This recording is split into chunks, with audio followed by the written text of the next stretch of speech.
भारत से 1971 की जंग का बदला ले लिया, दोबारा जारियत की तो कुछ नहीं बचेगा, ऐसा जवाब देंगे जो सोचा भी नहीं होगा।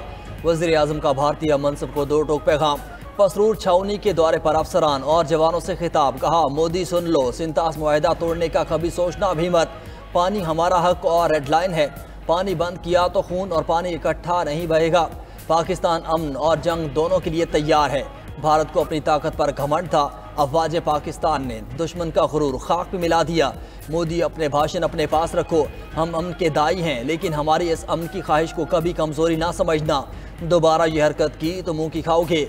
मोरका हक में फतह पर वज़ीर आज़म का तीनों मुसल्लह अफवाज की क़यादत और जवानों को सलाम, कहा बतौर Pakistani army chief general Asim Munir पर फ़ख्र है, एयर चीफ मार्शल को भी सलाम पेश करता हूँ। पूरी जंग की प्लानिंग आर्मी चीफ ने की, हमारे सपूतों ने दुश्मन को 1 इंच भी आगे नहीं बढ़ने दिया। पाक फ़ज़ाइया ने दुश्मन के जहाज़ों को जिस तरह गिराया वो कोई मामूली बात नहीं। आज दुनिया वाजे पाकिस्तान की सलाहियतों के मुतरफ है। वज़ीर आज़म शहबाज शरीफ ने एक बार फिर मोदी को मसला कश्मीर पर मुज़ाकरात की दावत दे दी, कहा मोदी से कहता हूँ कि आग लगाने की बजाय आगे बढ़ने की बात करें। भारत की दोबारा जारियत का इम्कान मौजूद है, इस वक्त भी सूरत हाल नाजुक है। भारत ने फिर जारियत की तो हमारा जवाब और आलमी रद्द-ए-अमल भी आएगा। वज़ीर दिफा ख्वाजा आसिफ कहते हैं कि मोदी एक कोने में लगा हुआ है, उसका सियासी सरमाया ख़त्म हो गया। मोदी बौखलाहट में कोई भी हरकत कर सकता है, लेकिन मोदी ने कोई कदम उठाया तो सारी दुनिया एक ही कैंप में होगी। वज़ीर दिफा ने कहा कि हमने भारत को जो जवाब दिया उसमें दोस्तों की खामोश रजामंदी शामिल थी। अमेरिका समेत तमाम दोस्त ममालिक हमारे साथ ऑन बोर्ड थे। तारीख में पहली बार साइबर जंग हुई जिसमें भारत का सारा सिस्टम मफलूज हो गया था। सीज़ फायर के बाद भारत में तनकीद का सिलाब उमड़ आया। भारत मसला कश्मीर पर बात करने को तैयार नहीं था। भारत आधे या पूरे कश्मीर पर बात करने को आमादा हुआ, ये हमारी कामयाबी है। वज़ीर दिफा की क़याम अमन के लिए अमरीकी सदर ट्रंप की भी तारीफ।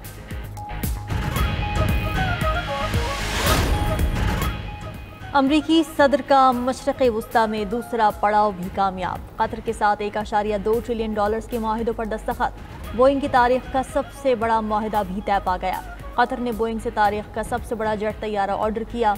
210 अमरीकी साख्ता बोइंग तैयारे हासिल करने का माहिदा हुआ। माहिदे की कुल मालियत $96 अरब है। कतर का अमरीका से $3 अरब के ड्रोन खरीदने का भी माहिदा। अमरीकी सदर की अमीर कतर के साथ 2 घंटे इन कैमरा मुलाकात। ट्रंप ने अमीर कतर को पसंदीदा शख्सियत करार दिया। जवाब में अमीर कतर ने भी ट्रंप की तारीफों के पुल बांध दिए। ट्रंप का दौरा दोनों मुमालिक के दरमियान ताल्लुकात में नई पेशरफ्त करार। ट्रंप ने कहा कि कतर के साथ ताल्लुकात हमेशा मजबूत रहे हैं। ये मुलाकात दिलचस्प और नतीजा खेज रही। इससे कबल दोहा आमद पर ट्रंप का पुरतपाक इस्तकबाल। शाही महल में गार्ड ऑफ ऑनर पेश। सऊदी अमेरिकन इन्वेस्टमेंट फोरम से खिताब में ट्रंप का दहशतगर्दी के खिलाफ पाकिस्तान की कोशिशों का भी एतराफ़। कहा पाकिस्तान ने दहशतगर्दी के खात्मे में अमरीका का भरपूर साथ दिया। पाकिस्तान दहशतगर्दी के खिलाफ मजबूत इत्तेहादी बन चुका। पाक भारत जंगबंदी तारीखी है। खुशी हुई पाकिस्तान और भारत ने कशीदगी को रोक दिया। उम्मीद है पाकिस्तान और भारत की जंगबंदी कायम रहेगी। अमरीकी सदर कल मुत्तहदा अरब अमारात का दौरा करेंगे।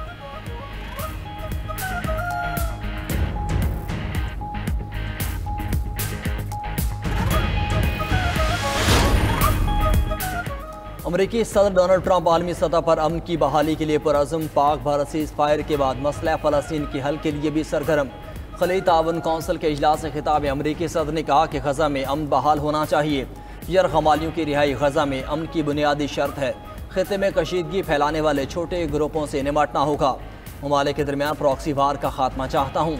अमरीकी सदर का ईरान के साथ बराह रास्त मुआहदे का ऐलान। कहा ईरान जौहरी हथियार हासिल नहीं कर सकता। ईरान के साथ मुआहदे के लिए जो मुमकिन हो सका करूँगा।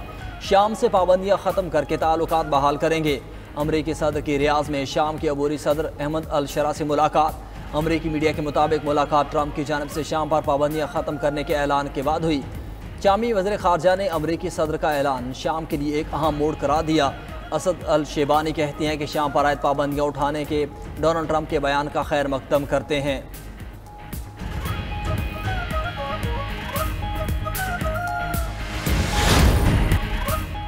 तुर्क सदर का एक बार फिर पाकिस्तान की वाज़ेह हिमायत का ऐलान। पाकिस्तान भारत की इश्तियाल अंगेज़ी में ना फंसे। तुर्क सदर का पाकिस्तानी क़यादत और कौम को मशवरा। सोशल मीडिया की वेबसाइट एक्स पर पैगाम में कहा कि अच्छे और बुरे वक्त में हमेशा आपके साथ खड़े रहेंगे। तुर्की और पाकिस्तान का भाईचारा सच्ची दोस्ती की बेहतरीन मिसालों में से एक है। पाकिस्तान पर मिसाइल हमलों पर हमारा मौक़िफ़ बहुत वाज़ेह है। पाकिस्तान की पॉलिसी तनाज़ात के हल में मुकालमे और मसालत को तरजीह देती है। पाकिस्तान भारत के दरमियान जंग बंदी पर खुशी हुई। तुर्की ने तनाव को कम करने के लिए अंतक कोशिशें की, चाहते हैं कि पाकिस्तान भारत जंग बंदी कायम रहे।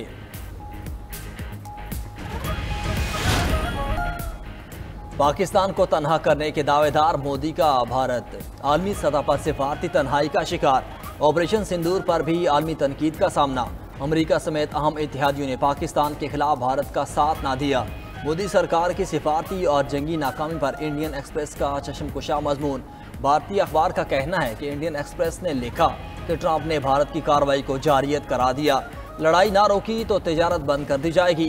ट्रंप का इंतबा भारत की खारजा पॉलिसी पर सवालात उठा गया। अमरीकी सालसी के बाद भारत की क़यादत मायूसी और इनकार की कैफियत में मुब्तला। ऑपरेशन सिंदूर पर भारत को किसी पड़ोसी मुल्क की हिमायत ना मिली। रूस और ग्लोबल साउथ ने गैर जानिबदारी इख्तियार की। रूस की बेरुखी ने भारत की खारजा पॉलिसी की कमजोरियों को बेनकाब कर दिया। यूरोपीय यूनियन के साथ भी भारत की सिफारती कशीदगी जाहिर हो गई। पाकिस्तान ने अपनी एटमी सलाहियत मुअस्सर अंदाज में मना ली।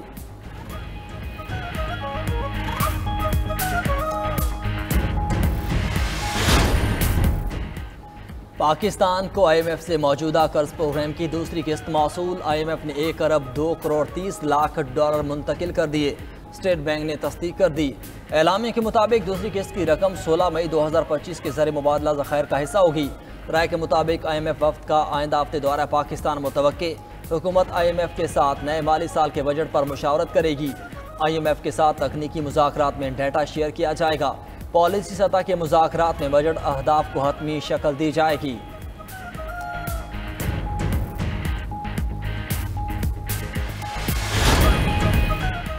£190 मिलियन केस में अहम पेशरफ। बानी PTI और बुशरा बीबी की सजा मुअत्तली की दरख्वास्तें आज समाअत के लिए मुकर्रर।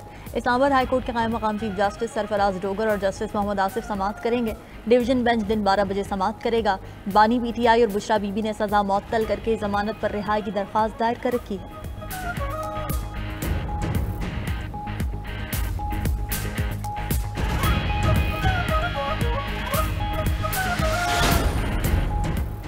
अपर और लोअर कोहिस्तान में सरकारी खजाने को 40 अरब रुपए का टीका। मामले पर खैबर पख्तूनख्वा असेंबली की पब्लिक अकाउंट्स कमेटी के इजलास में गर्मा गर्मी। स्पीकर बाबर सलीम सवाती ने मुशीर खजाना मुअज़्ज़मिल असलम और अकाउंटेंट जनरल को झाड़ पिला दी। स्पीकर ने अकाउंटेंट जनरल को मुखातिब करके कहा कि हेड ऑफिस से लेकर कोहिस्तान तक अफसरान इस बदउनवानी में मुलविस हैं। इतने बड़े स्कैंडल में सिर्फ 2 अफराद मुअत्तल किए, इसे मजाक ना बनाएं, दुरुस्त बात बताएं। मेरे पास गिरफ्तारी का हुक्म देने का इख्तियार है। स्पीकर ने मुशीर खजाना मुज़म्मिल असलम को खामोश न होने पर इजलास से निकालने की तनबीह भी कर दी।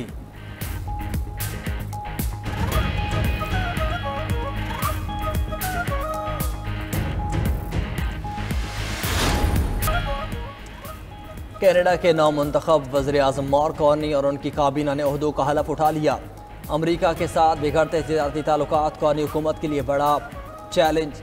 काबीना में मईशत, खारजा पॉलिसी, मौसमियाती तब्दीली और कौमी इत्तेहाद जैसे अहम शोबों के लिए तजर्बाकार शख्सियात शामिल।